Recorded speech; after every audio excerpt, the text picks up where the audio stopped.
एक बार एक आदमी रेड लाइट के एरिया में एक कोठे पर जाता है। जैसे ही वो कोठे का दरवाज़ा खोलता है तो देखता है उसके सामने 20-25 औरतें खड़ी हुई हैं। उन सभी औरतों में से एक औरत को पसंद करने की उसको छूट मिली हुई थी, इसलिए वो बारी-बारी से सभी औरतों को देखता जाता है। तभी उसकी नज़र एक औरत पर पड़ती है। जैसे ही उस औरत पर उसकी नज़र पड़ती है, उस औरत की नज़रें नीचे हो जाती हैं। वो आदमी मन ही मन सोचने लगता है, ये चेहरा तो देखा-देखा सा लग रहा है। उसी औरत को पसंद कर लेता है और कोठे के अंदर लेकर चला जाता है। अंदर जाने के बाद उसे पता चलता है ये तो कोई और नहीं, उसकी खुद की धर्म पत्नी है। ये जानने के बाद उसके पैरों तले की जमीन ही खिसक जाती है। वो सोचने पर मजबूर हो जाता है कि आखिर मेरी पत्नी इस रेड लाइट एरिया में कैसे आ गई। उसे समझ में नहीं आ रहा था कि वो करे तो क्या करे, आखिर उसकी पत्नी यहाँ पर कैसे आ गई। उसके मन में हजारों सवाल थे। इसके बाद उसका पति जो कदम उठाता है, ये सुनने के बाद आप भी उस पति को सैल्यूट करेंगे। अक्सर किसी महिलाओं से कोई गलती हो जाए, जाने में हो या फिर अनजाने में हो, उस महिला को कोई भी कभी भी माफ़ नहीं करता है। यहीं पर अगर पुरुषों से कोई गलती हो जाए तो लोग नज़रअंदाज कर देते हैं, लेकिन इस पति ने अपनी पत्नी के तमाम गलतियों को नज़रअंदाज करके जो कदम उठाया है, उसे सुनकर आप भी इस पति को सैल्यूट करने पर मजबूर हो जाएंगे। तो फ्रेंड्स, आज की जो सच्ची घटना मैं आप सभी को सुनाने जा रही हूँ, ये घटना आपके साथ भी घट सकती है या फिर किसी के साथ भी घट सकती है। तो इस कहानी से आपको बहुत बड़ी सीख मिलने वाली है। तो मेरी आपसे रिक्वेस्ट है कि वीडियो को आप पूरा ज़रूर देखिएगा। लेकिन वीडियो में आगे बढ़ने से पहले मेरी आप सभी से रिक्वेस्ट है, अगर आप मेरे चैनल पे नए हैं तो मेरे चैनल को सब्सक्राइब कर दीजिए, ऐसे ही क्राइम स्टोरी सुनने के लिए। तो फ्रेंड्स, आज मैं आप सभी को जो सच्ची घटना सुनाने जा रही हूँ, ये घटना है कर्नाटक प्रदेश के बेंगलुरु की। बेंगलुरु में एक साहिल नाम का लड़का एक मल्टीनेशनल कंपनी में काम करता था। मल्टीनेशनल कंपनी ने उसे कुछ दिनों के लिए मुंबई में एक असाइनमेंट के लिए बुलाया था, लेकिन साहिल के शादी के 2-3 महीने ही हुए थे, इसलिए साहिल को मुंबई जाने का बिल्कुल भी मन नहीं था। लेकिन कंपनी की बात थी तो साहिल मना भी नहीं कर सकता था, इसलिए साहिल मुंबई के लिए निकल जाता है। 1-2 हफ्ते साहिल काम करता है। जैसे ही साहिल का काम खत्म हो जाता है, वो फ़ोन पर अपनी बीवी से बोलता है, क्या तुम मुंबई घूमना चाहोगी? बीवी बहुत ही ज़्यादा खुश हो जाती है। उसकी खुशी का कोई ठिकाना ही नहीं था। खुशी से उसका चेहरा खिलखिला उठता है और वो बोलती है, क्यों नहीं, मैं मुंबई भला क्यों नहीं घूमना चाहूँगी। मुंबई तो मेरा सपना है। अक्सर मैंने मुंबई को टेलीविज़न पर या फिर मूवी में देखा है। साक्षात मुझे मुंबई देखने को मिले तो मैं क्यों ना घूमूं, क्यों ना देखूं। तब साहिल बोलता है, तुम्हें परेशान होने की कोई भी ज़रूरत नहीं है। 7 अक्टूबर 2011 को मैंने तुम्हारा रिजर्वेशन करवा दिया है। इतने टाइम में इतने तारीख को आपको ट्रेन में बैठना है। आप बेंगलुरु से सफ़र करके मुंबई आइए, यहाँ पर मैं आपका इंतज़ार करूँगा। कुछ ही दिनों के बाद वो समय भी आ जाता है। साहिल की पत्नी सारा सामान पैक कर स्टेशन के लिए निकल जाती है। वो अपने निर्धारित समय, निर्धारित ट्रेन और निर्धारित बोगी में जाकर बैठ जाती है और सबसे पहले अपने ससुर और सास को फ़ोन करती है। वो कहती है, मम्मी पापा, मैं ट्रेन में बैठ गई हूँ। लगभग 1000 किलोमीटर का ये सफ़र है। 16-17 घंटे में मैं साहिल के पास पहुँच जाऊँगी। दूसरा फ़ोन वो अपने पति साहिल के पास करती है। उससे बोलती है, मैं ट्रेन में बैठ गई हूँ, कुछ ही घंटों बाद मैं आपके पास पहुँच जाऊँगी, आप बिल्कुल भी परेशान मत होइएगा। तब साहिल बोलता है कि परेशान मैं नहीं, परेशान तुम मत होना। तुमको घबराने की कोई भी ज़रूरत नहीं है। तुम किसी से ज़्यादा बात मत करना, किसी को कुछ खाने के लिए मत देना और सिर्फ तुम अपने सफ़र की तरफ ध्यान देना। कुछ ही समय के बाद ट्रेन मुंबई के लिए निकल जाती है। साहिल की बीवी तानिया जिस बर्थ पे बैठी हुई थी, सामने वाले बर्थ पे 2 अनजान व्यक्ति बैठे हुए थे। दोनों एक दूसरे से बातचीत भी नहीं कर रहे थे। कुछ घंटों के बाद दोनों व्यक्ति एक दूसरे से बातचीत करने लगते हैं और एक दूसरे का इंट्रोडक्शन लेने लगते हैं। तुम कहाँ से हो और तुमको किस जगह पे जाना है। तानिया किसी से बातचीत भी नहीं कर रही थी। वो बातचीत करती तो सिर्फ अपने सास ससुर और अपने पति साहिल से। बातचीत में तानिया बोलती है कि इतने किलोमीटर का सफर मैं पार कर चुकी हूँ और इस जगह पे मैं पहुँच गई हूँ। कभी कभी खिड़की के बाहर झांकती तो बताती, यहाँ पर तो ऐसा है, या फिर यहाँ पर वैसा है। इसी तरीके से तानिया का सफ़र चल रहा था। तानिया बीच बीच में अपने पति को फ़ोन लगाती और सारी बातें बताया करती थी कि अभी वो कहाँ पर पहुँची है। ट्रेन आगे बढ़ रही थी, तभी तानिया के बर्थ के सामने जो दो अनजान व्यक्ति बैठे हुए थे, उसमें से एक व्यक्ति बोलता है, बहन जी लगता है आप ट्रेन में पहली बार सफ़र कर रही हैं, वो भी मुंबई के लिए। तब तानिया बोलती है, नहीं, ट्रेन में तो मैंने बहुत बार सफ़र किया है, लेकिन मुंबई में पहली बार जा रही हूँ। तभी वो व्यक्ति बोलते हैं, बहन जी आपको परेशान होने की कोई भी ज़रूरत नहीं है, हम भी मुंबई ही जा रहे हैं, कोई दिक्कत परेशानी होगी तो आप बताइएगा। तब वो व्यक्ति अपने बैग से कुछ खाने पीने की चीज़ निकालते हैं और खाने लगते हैं। तानिया से पूछते हैं, बहन जी क्या आप भी खाएंगी? तब तानिया मना कर देती है। लेकिन जब 15-16 घंटे का सफ़र करना हो तो सफ़र में बातचीत करते हुए एक दूसरे से जान पहचान तो हो ही जाती है और दोस्ती भी हो ही जाती है। उधर उन दोनों की दोस्ती तो हो ही गई थी और साथ में तानिया से भी उन्होंने जान पहचान बना ली थी। तानिया भी जो कुछ घर से बनाकर लाई थी उसे निकाल कर खाने लगती है। तभी वो देखती है कि उन दोनों व्यक्ति की नज़र उसके खाने पीने की सामान पर है। मजबूरन तानिया को हाथ आगे बढ़ाना पड़ता है। तानिया बोलती है, भाई साहब आप भी इसमें से कुछ लेंगे क्या?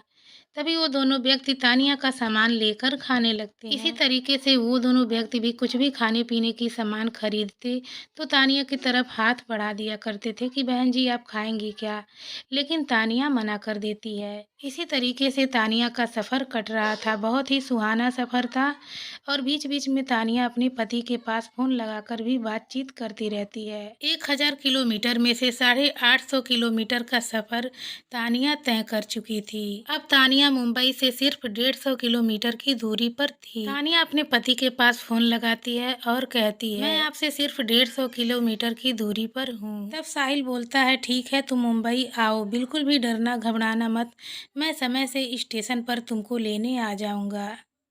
इसके बाद वो दोनों व्यक्ति तानिया से पूछते हैं, बहन जी क्या आप चाय पियेंगी? तानिया मना कर देती है, वो बोलती नहीं मुझे चाय वाय नहीं पीना है, आप लोग पी लीजिए। लेकिन वो दोनों व्यक्ति नहीं मानते हैं और तानिया के लिए भी चाय लेकर आ जाते हैं। तीनों लोग बैठकर चाय पीते हैं। जैसे ही तानिया चाय पी लेती है, धीरे धीरे उसकी हालत बेहोशी जैसी होने लगती है। तानिया बहुत ही गहरी नींद में वहीं पर सो जाती है। करीबन 2-3 घंटे बाद तानिया को होश आता है। तब वो देखती है कि न वो किसी ट्रेन की बोगी में है और न ही किसी बर्थ पे है। वो एक कार में थी और कार बहुत ही तेजी से चल रही थी। तानिया की आंख अभी पूरी तरह से खुलती भी नहीं है। थोड़ा बहुत तानिया जबरदस्ती अपना आंख खोलने की कोशिश करती है तो वो देखती है कि जो व्यक्ति ट्रेन में उसके साथ थे वो दोनों भी उसी कार में होते हैं। एक आदमी और होता है, वो नया होता है और कार चला रहा होता है। अभी तानिया को अच्छी तरीके से होश भी नहीं आया था, वो बेहोशी की हालत में ही थी। लेकिन तानिया समझ जाती है जरूर मेरे साथ कोई बहुत बड़ी अनहोनी हो चुकी है। तब तानिया बोलती है कि तुम लोग कौन हो और मुझे कहाँ लेकर जा रहे हो? आगे तानिया कुछ बोलने ही वाली थी, तभी वो व्यक्ति तानिया को एक जोरदार थप्पड़ लगा देता है और बोलता है तुम चुपचाप ही रहो। अगर कोई आवाज़ निकाली तब तुम्हारी और पिटाई होगी, इसलिए तुम चुपचाप यहाँ पर पड़ी रहो। उन दोनों व्यक्ति ने तानिया के चाय में नशे की गोली मिलाकर तानिया को चाय पिलाई थी, इसलिए तानिया की हालत ऐसे कंडीशन में नहीं थी कि वो उन सब का विरोध कर सके। लगातार कार चल रही थी और चलते चलते एक ऐसे मोहल्ले में जाके रुक जाती है। तानिया बहुत ही ज़्यादा बेहोशी के हालत में थी, वो चलने फिरने की हालत में नहीं थी। दोनों व्यक्ति कार से उतरते हैं और तानिया को इस तरीके से पकड़ते हैं जैसे तानिया बीमार हो और ये सब उसके परिवार का ही कोई सदस्य हो, ताकि किसी को ये शक ना हो कि इन्होंने लड़की को किडनैप किया है। सबको देखने में यही लगे कि ये बीमार है और ये इनके परिवार वाले हैं जो इनको कहीं पर ले जा रहे हैं। ठीक इसी प्रकार से इन दोनों व्यक्ति ने ट्रेन के बोगी से भी तानिया को इसी तरीके से निकाला होगा। ये दोनों व्यक्ति तानिया को मुंबई के रेड लाइट के कोठे पर लेकर जाते हैं। वहाँ पर तानिया को बेचने की बात चलने लगती है। 45,000 में सौदा पक्का हो जाता है। जैसे ही तानिया को होश आता है वो रोने गिड़गिड़ाने लगती है, रहम की भीख मांगने लगती है।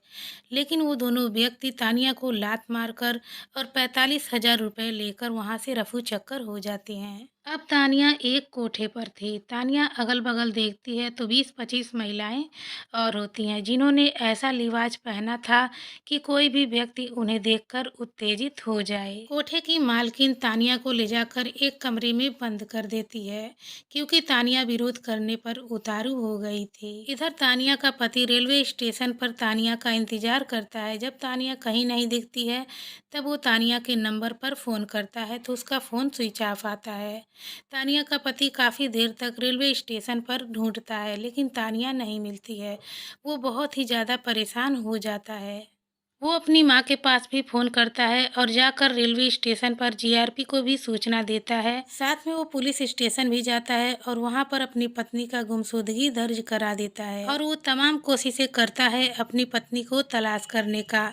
वो सीधे बेंगलुरु के स्टेशन पर भी जाता है और वहाँ पर सीसीटीवी कैमरे को भी चेक करवाता है। उसमें देखता है तानिया यहाँ पर आई है, ट्रेन में बैठी भी है, लेकिन वो गई तो कहाँ गई। इधर तानिया का पति तमाम कोशिशें करता है अपनी पत्नी को तलाश करने का ताकि उसकी पत्नी तानिया मिल जाए और उधर तानिया को रोज टॉर्चर किया जाता है, मारा पीटा जाता है और उसे टाइम से खाना भी नहीं देते थे। उसके साथ इतनी ज्यादा जागती और हैवानियत की जाती थी जिसकी उसने कभी कल्पना भी नहीं की थी। देखते देखते 15 दिन बीत जाते हैं और उस कोठे की मालकिन सुनीता पुजारी वहां पर आती है और बोलती है, देखो आज तुम अगर ग्राहक के लिए तैयार होकर नहीं आई तो तुम्हारा ऐसा हश्र करेंगे कि तुमने कभी कल्पना भी नहीं की होगी। लड़कियों, इसको समझा दो। उस कोठे पर जो लड़कियां रह रही थी उनसे सुनीता पुजारी इतनी बात कहकर वहां से चली जाती है। तब वो लड़कियां तानिया को समझाने लगती हैं, देखो तानिया, अब तुमको यहीं पर रहना है, यहाँ से भागने के लिए तुम्हारे पास कोई भी रास्ता नहीं है। अब तुमको यहीं पर रहना है और यही सब काम करना है, तो तुम मान जाओ। 16वें दिन तानिया टूट जाती है और हार मान जाती है। फिर वो वैसे ही तैयार होती है, वही लिबास पहनती है जिसे देखकर कोई भी पुरुष उत्तेजित हो जाए। और आज तानिया का ही नंबर था क्योंकि ग्राहक ने तानिया को ही पसंद किया था। जैसे ही ग्राहक तानिया को कोठे के अंदर लेकर जाता है, दरवाज़ा बंद करता है, तानिया रोने गिड़गिड़ाने लगती है। तानिया बोलती है, देखिए भैया जी, मुझे छोड़ दीजिए, यहाँ पर मुझे किसी ने बेच दिया है। मेरे पति बेंगलुरु में एक मल्टीनेशनल कंपनी में काम करते हैं। उन्होंने मुझे मुंबई घूमने के लिए बुलाया था। रास्ते में मेरे चाय में किसी ने नशे की गोली मिलाकर मुझे यहाँ पर लाकर बेच दिया है। प्लीज़ मुझे छोड़ दीजिए, मुझे अपने घर जाना है, अपने पति के पास जाना है। ग्राहक के पैर पकड़कर तानिया बहुत ही ज्यादा रोने लगती है और गिड़गिड़ाने लगती है। तब वो ग्राहक बोलता है कि मैं तुम्हारी क्या मदद कर सकता हूँ। हालांकि कोठे पर आने वाला कोई व्यक्ति शरीफ तो हो ही नहीं सकता, लेकिन इस व्यक्ति ने इंसानियत का परिचय देते हुए कहा कि बताओ मैं तुम्हारी क्या मदद कर सकता हूँ। जब बात मदद की आती है तो तानिया बोलती है, मुझे मेरे पति से बात करवा दीजिए। इधर तानिया का पति तानिया को तलाश करके परेशान हो गया था। बैठे बैठे वो मोबाइल को देखता है और कहता है, तानिया बार बार मेरे पास फ़ोन करती थी और बातें किया करती थी, अब तो उसका फ़ोन भी नहीं आता है। तभी साहिल के फ़ोन पर एक अनजान नंबर से फ़ोन आता है। जैसे ही साहिल फ़ोन उठाता है तो तानिया रोने लगती है और बोलती है कि मैं तानिया बोल रही हूँ, मैं कहाँ हूँ, किस जगह पर हूँ, मुझे कुछ भी नहीं पता है, बस आप मुझे बचा लीजिए, मुझे यहाँ पर नहीं रहना है। तानिया को कुछ भी नहीं पता था कि वो किस जगह पर है, लेकिन जब साहिल ग्राहक से बात करता है तो ग्राहक वहाँ की सारी जानकारी साहिल को बता देता है कि वो रेड लाइट एरिया में एक कोठे पर है। तब साहिल सोचता है कि मैं अपनी पत्नी को बचाऊं तो कैसे बचाऊं? अगर मैंने थाने में रिपोर्ट दर्ज करवाई तो पुलिस वहां पर छापा मारेगी, तो हो सकता है तानिया को वहां से वो लोग कहीं और हटा दें या फिर तानिया को कोई नुकसान पहुंचा दें। वो बिना पुलिस की मदद लिए ग्राहक बनकर उसी कोठे पर पहुंच जाता है। साहिल के आने से पहले जो ग्राहक कोठे पर पहले गया था वो चला जाता है और दूसरा ग्राहक साहिल बनकर जाता है। वहां पर जाने के बाद साहिल सभी लड़कियों को रिजेक्ट कर देता है, ये नहीं चाहिए, ये नहीं चाहिए, ये नहीं चाहिए। तब उस कोठे की मालकिन बोलती है, वो जो नई वाली लड़की आई है उसको लेकर आओ, शायद वो लड़की इसे पसंद आ जाए। जैसे ही तानिया सामने आती है उसकी नजरें झुक जाती हैं और उसकी आंखें आंसुओं से भर जाती हैं। तब साहिल तानिया को देखकर एकदम से घबरा जाता है। ऐसे लिबाज में साहिल तानिया को पहले कभी भी नहीं देखा था। साहिल तानिया को पसंद कर लेता है और उसे कोठे के अंदर लेकर चला जाता है। अंदर से दरवाजा बंद कर देता है। इसके बाद तानिया से पूछता है, आखिर तुम यहाँ पर कैसे पहुँच गई? तब तानिया उस घटना के बारे में बताती है जो घटना तानिया के साथ घटी थी। साहिल अपने पत्नी से बिल्कुल भी नाराज नहीं होता है, बल्कि उसे अपने सीने से लगाता है और बोलता है, तुम्हें परेशान होने की कोई भी ज़रूरत नहीं है। अब ठंडे दिमाग से सोचो कि हमें यहाँ से कैसे निकलना है। अगर हमने यहाँ से भागने की कोशिश की तो ये हम पे हमला कर देंगे, हमें मार भी सकते हैं या हमें नुकसान भी पहुँचा सकते हैं।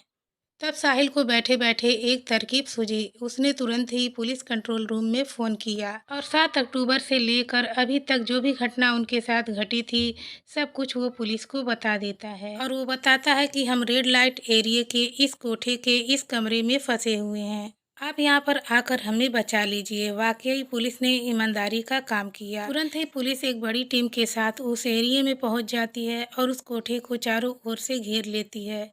जब उस कोठे पर छापा मारती है तो सारे कमरों को चेक किया जाता है, तो एक कमरे में से साहिल और तानिया भी निकलते हैं। उनकी हालत देखने दिखाने लायक थी, वो बिल्कुल सुरक्षित थे।